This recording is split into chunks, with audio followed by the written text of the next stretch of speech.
Pemirsa, Anda juga bisa bergabung bersama kami untuk memberikan informasi ataupun mengkritisi kira-kira baiknya seperti apa bagi anak-anak Anda untuk diajarkan berpuasa. Ini kita kembali lagi ke Pak Wasmin terkait dengan urgensi orang tua untuk atau istilahnya adalah bagaimana menerapkan mindset kepada orang tua bahwa untuk melatih anak berpuasa adalah hal yang sangat penting. Ya, tadi bahwa pelatih saum sejak dini ini bagian dari menyiapkan akil balih tadi ya. Yang kedua, ketika kita bicara akil balih, kita sering terjebak pada balih, kata balihnya saja. Tapi kata akilnya jarang kita bahas di situ. Padahal akil itu adalah perkembangan emosi di sana.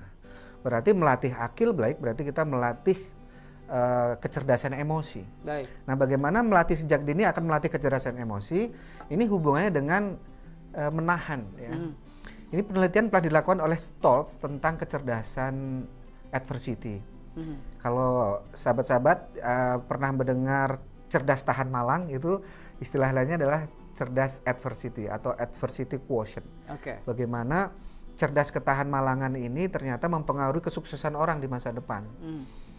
Cerdas tahan malang itu artinya apa? Artinya mereka, anak-anak kita siapkan untuk grit, sabar menghadapi kemalangan. Dalam surat Ibrahim ayat 5 itu kita diminta untuk melihat tanda-tanda li ayati sobaring sakur. Ya, kita diminta untuk melatih sabar dan syukur. Sabar itu istilah kerennya grit ya. Dimana kita diminta untuk bertahan pada kondisi susah itu. Tapi di ayat ini inna fi dzalika la ayati likulli sobaring sakur. Dua-duanya langsung dapat kita di sana. Pada siang hari kita dilatih supaya grit, sabar. Setelah beduk maghrib, setelah azan maghrib, tiba-tiba berlimpah makanan. Nanti kita dilatih untuk syukur di situ. Jadi belum ada ibadah yang lengkap seperti saum ini.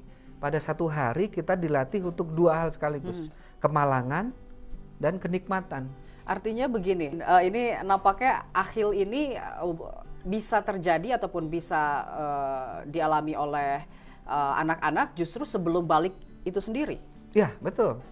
Karena pada usia dini adalah usia-usia yang sangat baik untuk mendidik karakter. Jadi usia dini itu usia golden age atau usia emas. Dari 0 sampai 8 tahun itu adalah usia yang sangat bagus sekali, lagi nyerep-nyerepnya, lagi seperti spon dia untuk pendidikan karakter gitu. Nah, saum itu jelas-jelas pendidikan karakter di situ, bukan pendidikan intelektual. Jadi saum itu tidak meningkatkan kecerdasan matematik memang ya, kecerdasan bahasa tidak, dia akan meningkatkan kecerdasan emosi. Dan kecerdasan emosi menurut Daniel Goleman dia 80% terhadap kesuksesan orang di masa depannya. Oke, kita bicara umur. Kalau artinya adalah anak-anak saya misalkan sudah berumur 6 tahun, kapan saya harus mulai mengajarkan anak untuk berpuasa? 8 tahun. 6 tahun. Oh, 6 tahun sudah pas itu. 6 tahun, bahkan tadi saya contohkan anak saya 2 yang saya, kan anak saya ada 6. Jadi saya uji coba 2 dari umur 4 tahun. Dan alhamdulillah sehat-sehat aja gitu. Dia jadi TK. Jadi ketika 6 tahun malah udah full 30 hari. Nah, mengenai tekniknya nanti kita di sesi terakhir ya. 30 hari bisa. Sekarang dia lagi masuk SD.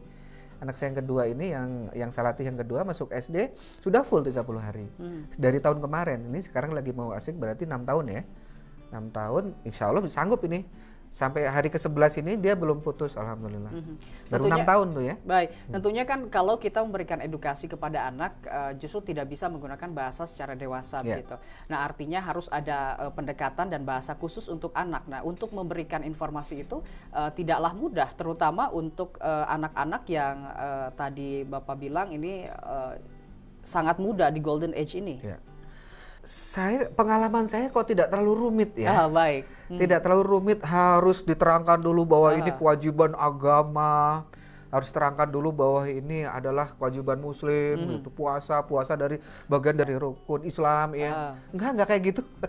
Enggak serumit itu. Bahkan nanti ketika rencana saya ketika dia sudah mulai menikmati saum sebagaimana mereka menikmati sholat gitu. Malah mulai diberikan doktrin-doktrin gitu. Bahwa setelah mereka merasakannya nikmatnya saum, nikmatnya sholat, mereka tahu bahwa ini ternyata adalah bagian dari ajaran Islam gitu. Nah itu kan asik tuh ya, daripada doktrin di awal dulu kemudian dilatih, kesannya doktrinal banget gitu ya. Betul. Jadi enggak gitu. Kenapa mereka bisa menikmati saum? Saum itu kenikmatannya kapan coba Kang Iwan? Saat berbuka kan? Itu betul. Jadi saya sendiri melihat bagaimana wajah anak saya itu excited gitu ketika mereka berbuka gitu ya. Jadi kayak kemarin sore aja mereka udah mengumpulkan untuk buka, padahal di rumah udah disiapin gitu. Ayah saya mau ngambil tabungannya berapa, 15.000 katanya. Mau beli apa? Mau beli apa semacam kebab kan di masjid kami terdekat ada bazar gitu, bazar Ramadan. Dia kayak girang sekali gitu, ngumpulin makanan untuk buka puasa gitu. Justru tentunya orang tua itu dibalik ketika kita mengajarkan puasa ada hal lain yang bisa kita ajarkan ya. Seperti tadi misalkan kita bisa sisihkan uang dan sebagainya. Justru urgensi itu juga bisa kita terapkan ketika anak sedang berpuasa. Betul. Jadi ketika anak puasa itu benar-benar pelajarannya learning by doing di situ. Tidak hanya menahan lapar ya. Iya, dia bisa banyak menahan lapar, menahan emosi, menahan interaksi dengan orang tua. Tadi pagi aja dia nangis gara-gara baju gitu kan. Nah, di situ bukan bajunya yang dari problem gitu. Ada rutinitas yang berubah dia kan. Biasanya pagi-pagi dapat sarapan, ini enggak gitu. Dia ada kebingungan intelektual termasuk ketidaksabaran emosional di situ. Nah, saat itulah anak benar-benar learning by doing di situ. Dia mengalami langsung daripada puasa itu wajib ini gitu ya. Tapi dia langsung ngalamin sendiri, mengalami itu learning by doing ya. Nah, di situ banyak hal yang bisa dipelajari. Tadi saya ingin coba memperdalam di kata kendali ya. Bagaimana sesuatu yang tidak terkendali itu bermasalah pada akhirnya ya. Kita melihat misalnya air bah. Itu kalau nggak terkendali, dia akan daya rusaknya luar biasa. Tapi ketika kita bendung, kita kendalikan menjadi pembangkit listrik tenaga air. Gitu. Apalagi kuda kalau nggak terkendali dia ada rusak. Tapi ketika kita kendalikan, maka kuda bisa ditunggangi, bisa untuk bawa barang. Termasuk reaksi inti.